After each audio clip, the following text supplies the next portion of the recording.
क्रिस्का recording studio Ekangar सराय।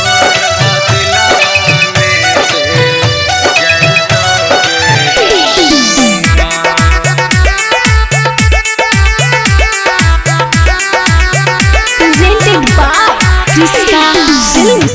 शादिया तोर लगलौ जानू छेकवा छेकाई लौगे दिन तोर बैठल जानू अकड़वा छापाई लौगे अकावन छौड़ा बनतो तोर लहवा गे जानू लेके तोरा दिलवा में से जैतोगे जानुआ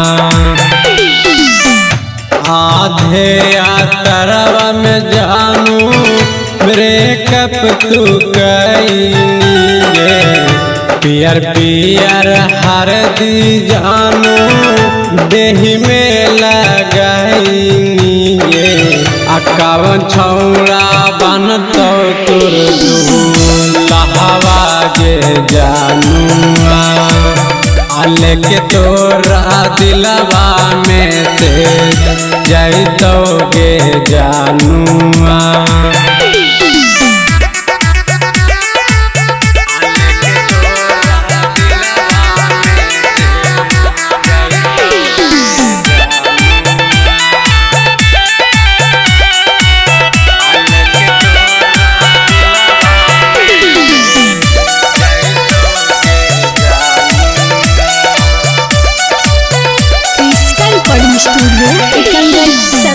टूटा कौ दिलवा कैसे तोरा बिना रहबोगे तोहर विदाई जानू हम कैसे सहबोगे अकावन छौड़ा बनतो तुर लहवा गे जानूआ लेके तोरा दिलवा में से जैतोगे जानुआ ये जानू बसवा कटैलौ जानू हमारा छावाई लौगे कैसे के तेज में जानू अपन नीति सवा के अकावन छौड़ा बनतो तुर लहवा गे जानुआ लेके तोरा दिलवा में से जैतोगे जानुआ। क्रिस्का रिकॉर्डिंग स्टूडियो एकंगर सराय।